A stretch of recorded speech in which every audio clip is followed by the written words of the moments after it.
Eu acho que muitos concordariam que nós vivemos uma espécie de impasse catastrófico, expressão que ficou muito popular ultimamente, pelo menos para quem lida com a América Latina, por conta de declarações do vice-presidente boliviano falando do quadro da Bolívia naquele momento em que faz uma transição entre um ancien regime e um novo mundo indigenista.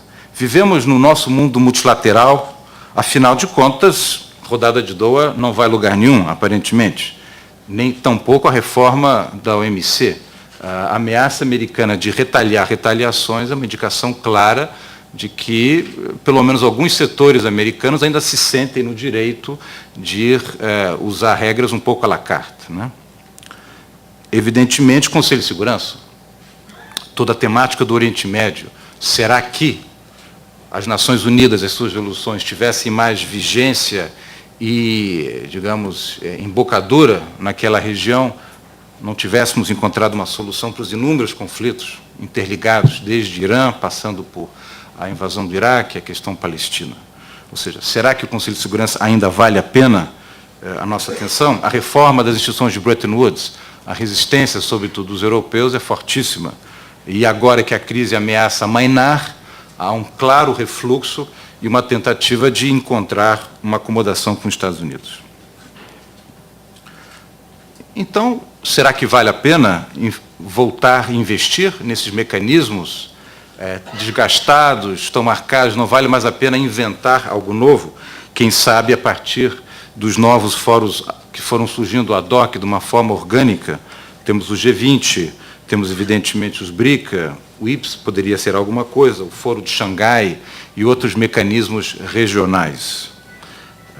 De uma forma muito sintética, fica a pergunta: vale a pena investir no Conselho de Segurança ou não simplesmente pensarmos num retorno às coligações extra-regionais, uma espécie de concerto das grandes potências, né, revivido? O último conceito que eu queria deixar com os senhores, já um pouco, que é um pouco uma síntese, é a ideia de que, e essa me parece a questão crucial, existe uma contradição entre globalização e democracia. Ou seja, se nós pensarmos na esfera nacional, é muito fácil, ou aparentemente, identificar uma contradição entre uma demanda de uma lógica de mercado globalizante, que exige que os países cada vez mais abram mão da sua soberania em nome de vantagens da hipótese de uma inserção competitiva no mercado global, sem o qual estaríamos todos condenados à marginalização. Ora, nós vemos certamente na América Latina de uma forma muito clara, e eu acho que a China não é diferente, embora vou muito rapidamente depois tocar um pouco sobre esse elemento. Há uma demanda por democracia. Democracia efetiva, né? Uma democracia que vai além da democracia formal, uma democracia que gera resultados, que traz democracia econômica e social. Uma democracia que cria espaço para políticas públicas, né? Espaços de decisão nacional para que os países possam, então, encontrar. Na América Latina, esse é um debate que está muito vivo. O debate entre neoliberalismo ou um novo dirigismo estatal, digamos.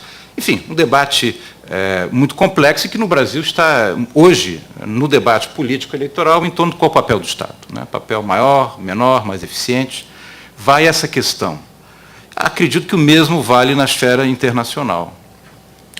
Temos interesse em apostar em regras e em mecanismos internacionais que nos vão trazer benefícios, os famosos Global Commons, de que se falam internacionalmente, em nome de abrir mão de soberania, de poder nacional, de formular políticas, de ocupar espaços, de exportar empresas e tecnologia? São essas, eu acho, que as disjuntivas que estão colocadas.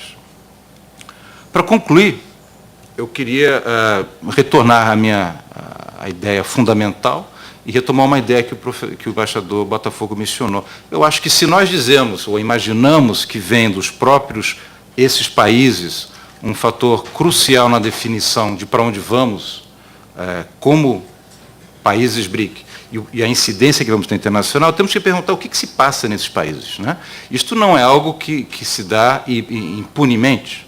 Eu acho que reflete transformações profundas nas sociedades, que não são só questão de escala econômica, questão de aumento de consumo. Nós estamos falando, e no Brasil um fenômeno já muito discutido, da nova classe média.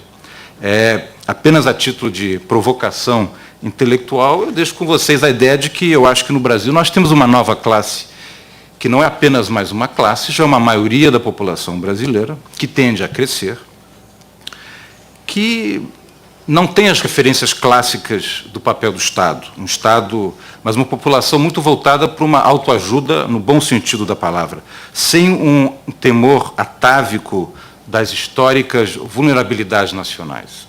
No fundo, uma população otimista e confiante nesse Brasil que está surgindo e sem compromisso com um ideário de um certo dirigismo econômico tradicional, a qual a tradicional classe média brasileira, sem falar das elites brasileiras, digamos, prosperaram, a cuja sombra se prosperaram, e muito ligado a um laissez-faire social.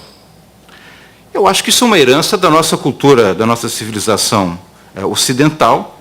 A pergunta é se a variante brasileira de expressar esse universalismo tem a capacidade de agregar os elementos da sociedade brasileira na sua diversidade e transformar isso numa visão positiva, construtiva, otimista.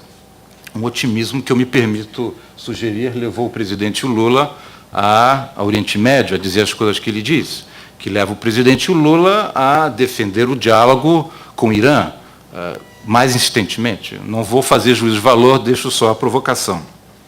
A China, por sua vez, também passa por esse fenômeno de uma classe média emergente, mas ela não vem da nossa tradição, por definição, ela vem de uma tradição, de uma cultura milenar, de uma civilização que um pouco redescobre o seu papel de, quiçá, império do centro. E a pergunta, então, é, será que, como dizia o embaixador Botafogo, haverá convergência nessas agendas? O caso do Irã me parece, por exemplo, emblemático. O Brasil está defendendo a sua atuação no Oriente Médio, por exemplo, no Irã, afirmando que nós não temos interesses, não temos uma política pós-colonial de grande potência, não temos interesses em recursos naturais, não estamos querendo assambancar acesso a recursos naturais que nos darão segurança num mundo difícil, num mundo perigoso. Nós estamos lá porque nós acreditamos nesses valores ocidentais, valores que eu acho que transformaram a sociedade brasileira, que não mais hoje, digamos, enfatiza o futuro do Brasil, o seu berço esplêndido, pelos recursos naturais, pela magnitude da escala dos seus recursos ou da sua demografia, mas pela capacidade de construir um desenvolvimento sustentável a partir de valores coletivos, da preservação e consolidação da democracia. E a pergunta é, na China,